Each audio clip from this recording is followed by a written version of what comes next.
Yeah. All right. All right, so today we're going to be working on Common Lit again, and we're going to focus on a certain kind of question. You'll notice over here that the question I have pulled up, it specifically mentions a certain paragraph. The question says, how does paragraph 7 contribute to Sarah's story? So something that I've been noticing is that when there are questions like this that talk about a certain part of a story, sometimes the responses are about the whole story and not that specific part. So we're going to review how to answer this kind of question. So let's start with reading. This is called Bound for a New Life.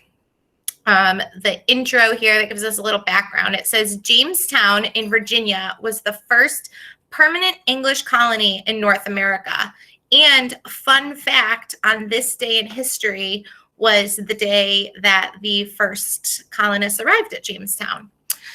So in this short story, 2 children describe their experiences living and working in Jamestown. So these are the first colonists in North America. All right, so let's read. In 1607, 104 English men and boys arrived in North America to start a settlement. Settlement is a community. The settlement went through many struggles, but continued to grow. More laborers were needed to work on the farms and in town. So the Virginia Company, which is a company that created new settlements in Virginia, the Virginia Company brought more people from England. Some went willingly to Virginia. Others were children who were taken against their will, kidnapped, or tricked into service. Around 1620, the Lord Mayor of London began sending orphans from London's streets to work in Virginia.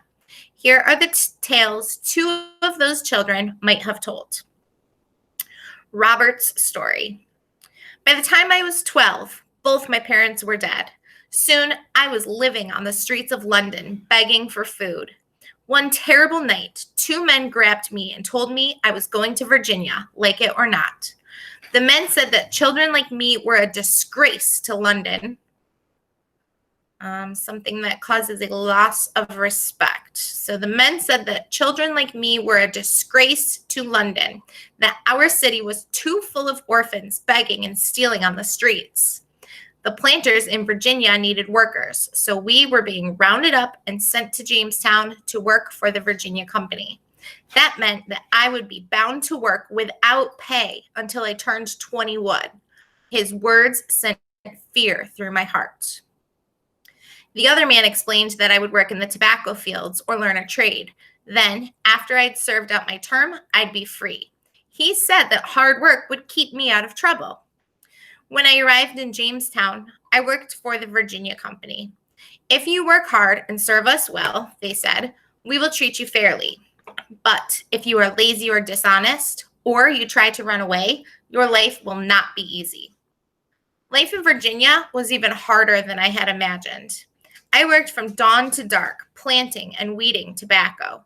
My clothes became ragged, frayed, old, and worn. My belly was never full. I existed mostly on corn gruel. What is that?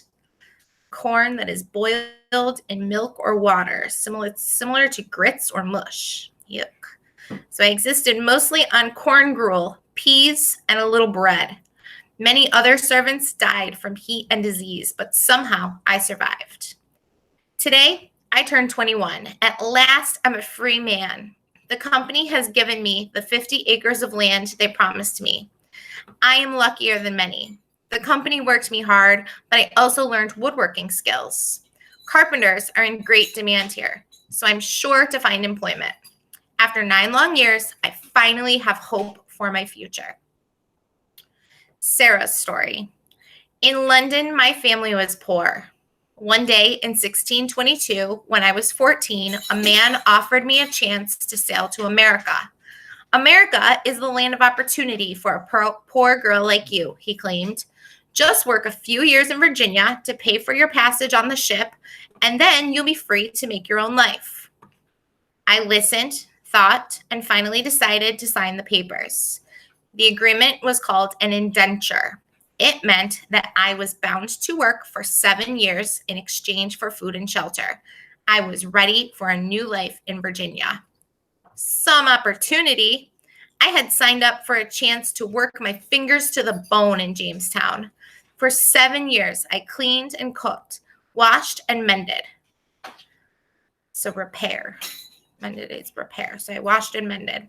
I tended to take care of or look after. So I tended my master's children and weeded his vegetable garden.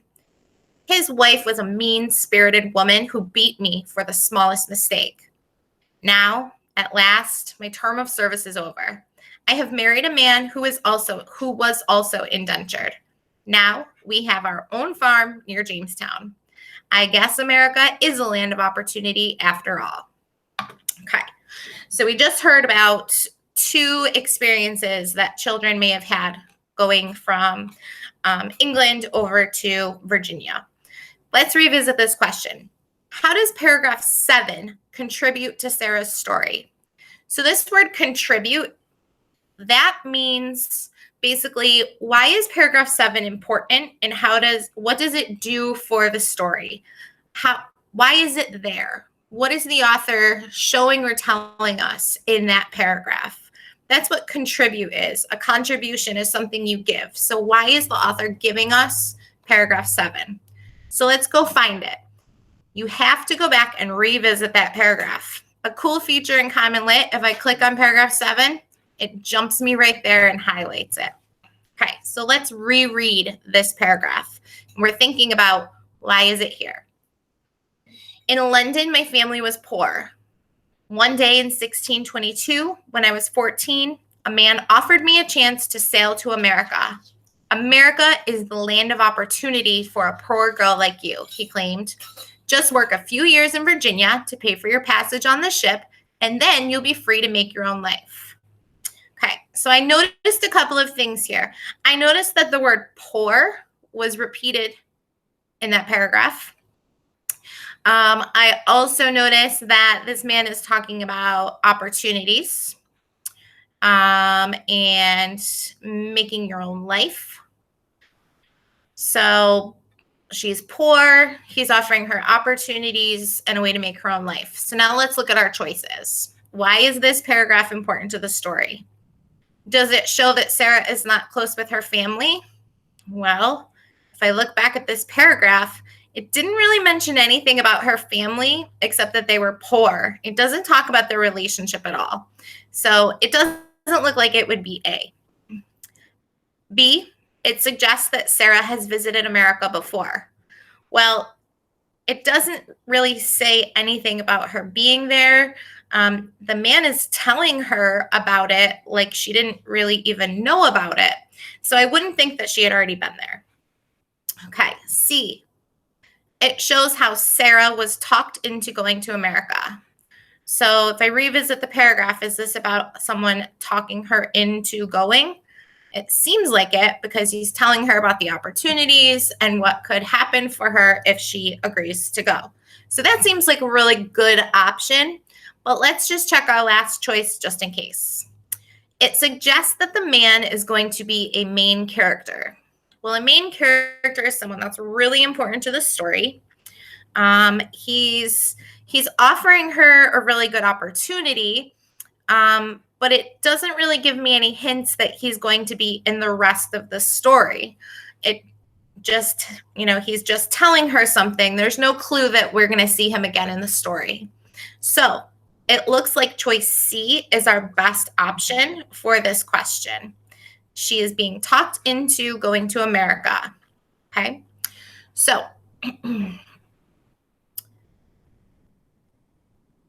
the main point of today's lesson is that when you see a question that refers to a specific part of a story, you need to go back and reread that part of the story. And you notice I didn't look at the choices first, because if I had looked at the choices first, I might have gotten an idea stuck in my head that might not have been accurate. I reread, I annotated, and I thought about what I was reading. Then I looked at the choices and tried to decide which one was the best option. Okay, so that's your job today. Today, when you do your Common Lit, you will have a question about a certain part of the story. You're going to have to explain how does it contribute. So remember, what is that paragraph or that section offering you? Why did the author include it? What information are you getting from that section? Okay.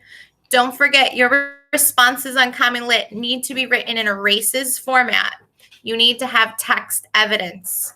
I've been seeing so many responses on Common Lit that are just like one sentence and they need to be RACES. Okay. Anyone have any questions? Anything that you want to add? All right, great.